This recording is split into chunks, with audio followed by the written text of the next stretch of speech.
getting better or worse? The answer is simple. What do you want? Good morning, everyone. My name is Saeideh Rasouli. I'm so grateful being here today in such a wonderful event in celebration of our incredible planet Earth and for a call to action to protect it for future generations.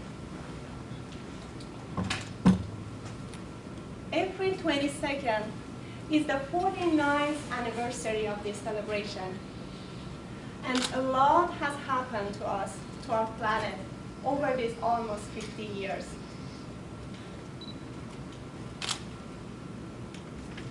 This awesome planet is full with lives, with diverse ecosystems,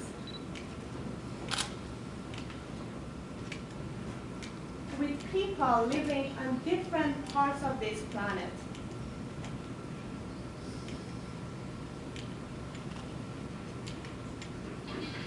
The people whose average demand on nature is 1.7.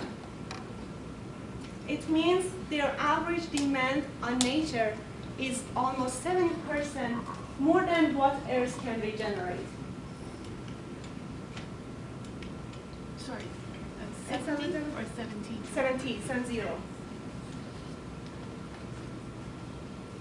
We are removing trees faster than they regrow. We are using our fisheries resources quicker than they repopulate. We emit CO2 more than what Earth can regenerate. It's like the money that you're spending more than what you earn. The likelihood of bankruptcy goes high, right? The same is with our environment. When we use our environment, our natural resources, more than what Earth can regenerate, we will face environmental bankruptcy, which is a depleted world, degraded world with harsh conditions. And none of us want that.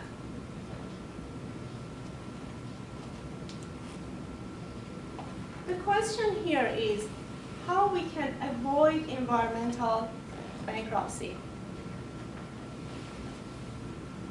The answer to this question lies in this old saying that if you want to manage something, you need to measure it.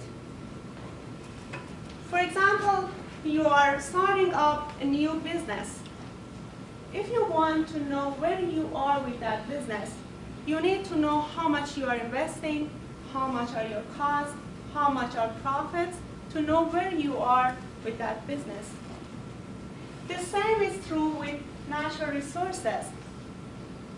We need a metric to know how much resources we have and how much we are using.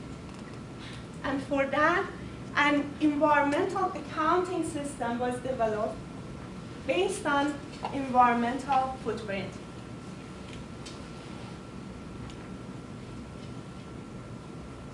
What is environmental footprint? Environmental footprint is a way to express the availability and use of natural resources in a quantitative way.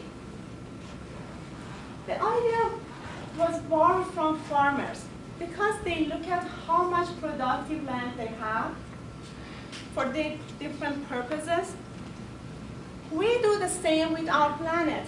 We look at how much productive land we have for forestry, for agriculture, for our fresh waters, for marine area, how much we have. It makes our planet's biocapacity. On the other side, when we take a look on how much we use for our different needs, like our needs to food, water, energy, our food to living areas, urban areas, for recreation, how much area we need to decompose our waste. This all what we need. And this makes our environmental footprint. Comparing these two concepts, environmental footprint our planet's biocapacity is that measurement that we were looking for. It shows us where we are with regard of environmental bankruptcy. When footprint goes more than what our planet can provide to us, our biocapacity, that's when environmental deficit or bankruptcy happens. This snapshot here is from Global World Network and Global Network Footprint Network. It shows the countries that are suffering from environmental deficiency, bankruptcy. The red colors are countries that their environmental footprint is higher than their biocapacity. Being on the green side not necessarily means that we have a low footprint. Like us in Canada, we have a high environmental footprint. But since we have a big country with huge natural resources, so we are still on the safe side regarding the bankruptcy. But it doesn't mean that we shouldn't change our approach to reduce our footprint.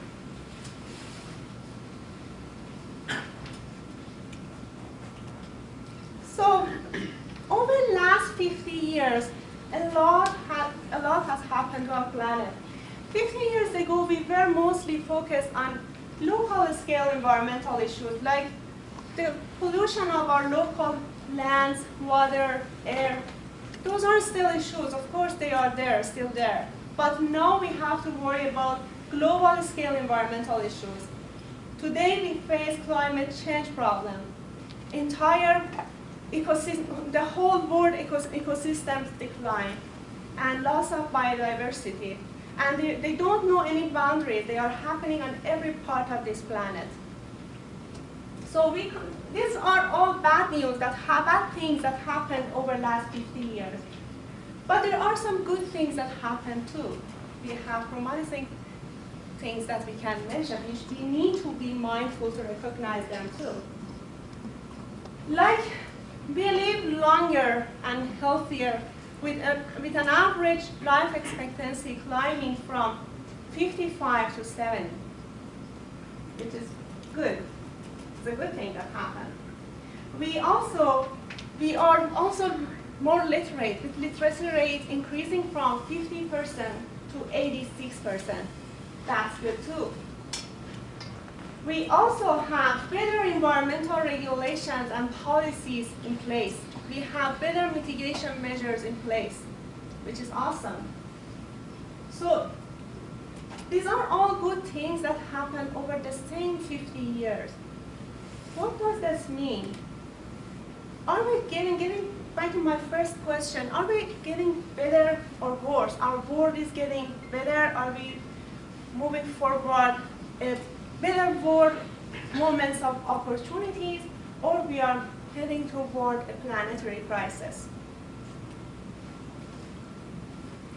The answer to this question is up to us, up to decisions that we make today. We need to ask ourselves what future we want. Do we want a better world for our children, for the next generation, or we want a world which is degraded and depleted?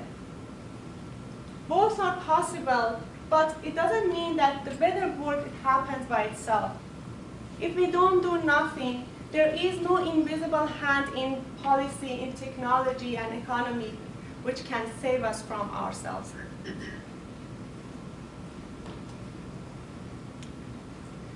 The contradiction between planetary boundaries and our growing appetite has been recognized for quite some time.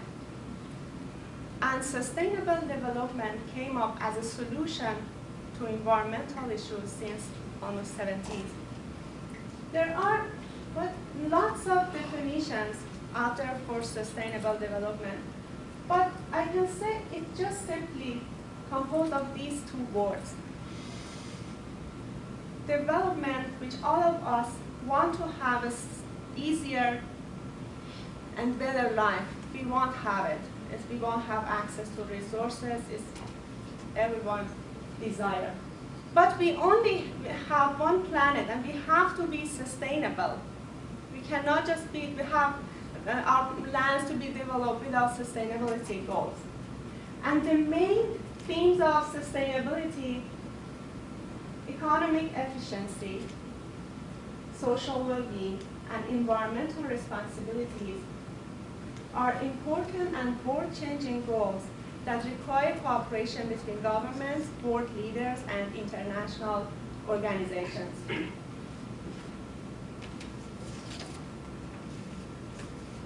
So, in order to reach sustainability, we need to decrease our environmental footprint. At the same time, we want to improve humans' living standard. So it's so complicated how we can have it, how we can achieve it. There is no simple answer to these questions. Millions of researches have been done on this topic, but still a lot ongoing. So does it mean that we should just give up and don't do anything about that? No, absolutely not. Every one of us can be part of a solution. Every small action that we do can make a change. Because all of us are sharing one common human desire, which we want our children live happy, healthy, safe, and secure. And for that, we need all together rise above all barriers. And if all of us do a few actions all together, we can make a huge change and collectively reduce our environmental footprint.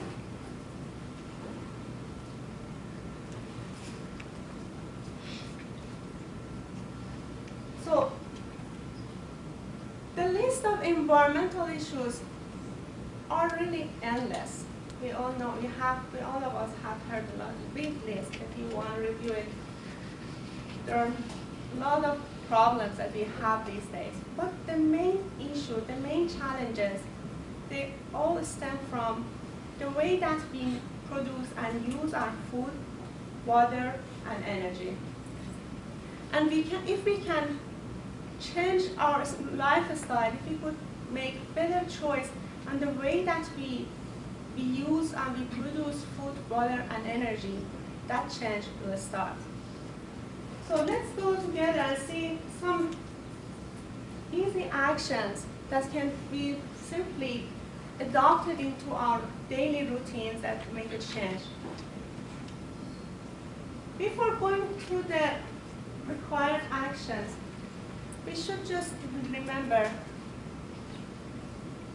everything we do can make a demand on nature. The food that we eat, the way that we travel, our shopping style, everything, they all make a demand on nature. That's a pressure on nature. It's an important thing that we should remember in everyday decision making. When you are traveling, when you are at work, when you are at home, you should remember that every decision that you make can have that impact.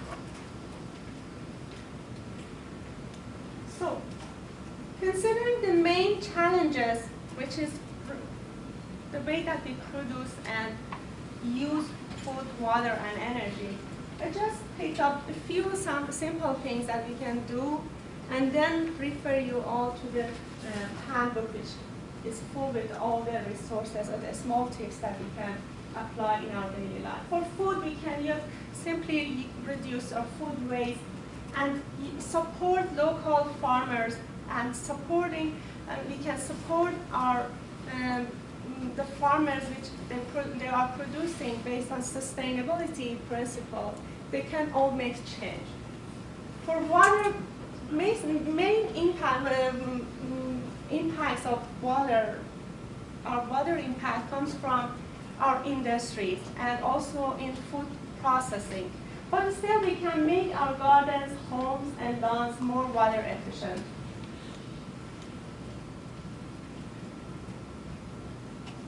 Carbon emissions. Without any question, one of the most important things that we can do to make a big change is trying to reduce our carbon emissions. Unfortunately, there are very immediate and easy solutions to reduce our carbon emissions, like being more energy efficient, which is easy, just being energy efficient when you are buying your cars, looking for vehicles that are more energy efficient, or your houses, you can have them more energy efficient. On the lighting, they all can be save energy and also carbon emissions. And travel choices, we can make it easily, we can change our traveling style by driving less in different aspects like carpooling or using public transport or telecommuting. They all help to save energy.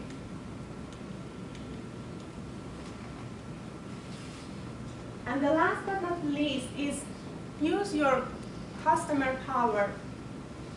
One of the greatest impacts we can have is simply being uninformed and selective shoppers. We as consumers have a great power, tremendous power to change the sustainability, the impacts, simply by rejecting buying the products that are producing in an unsustainable manner, instead buying environmental friendly products. Look for eco labels, energy efficient labels when you are doing your shopping. And companies will listen to us. They'll change their practices based on the customer's needs. Here's a good source for easy tips for sustainability and reducing environmental impact. The Planet Vision website, that there is a handbook, PDF handbook that you can download. And in different parts of your life, it helps you to use the tips to reduce your impact.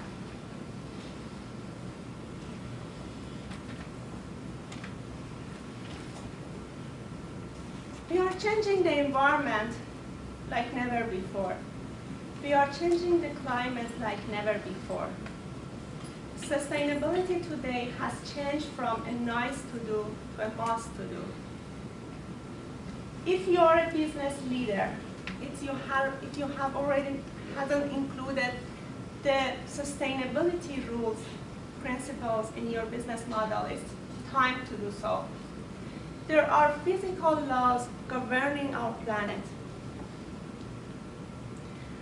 And if you hear somebody just dismiss the actions against climate change, dismiss the action to protect natural resources, it's just because it's more convenient for them. The fact is, the physics, chemistry, and biology of our planet, they are entirely non-negotiable. And ignoring the physical laws of our planet can end up the demise of our civilization. Conservation and efficiency are not cost.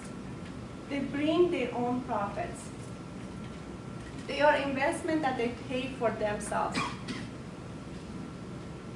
Let's be the catalyst of the change. Learn about it, talk about it, and teach others. Remember, our children and history will judge us based on the decision that we made today. So let's make a good one to be proud of. Thank you for your time.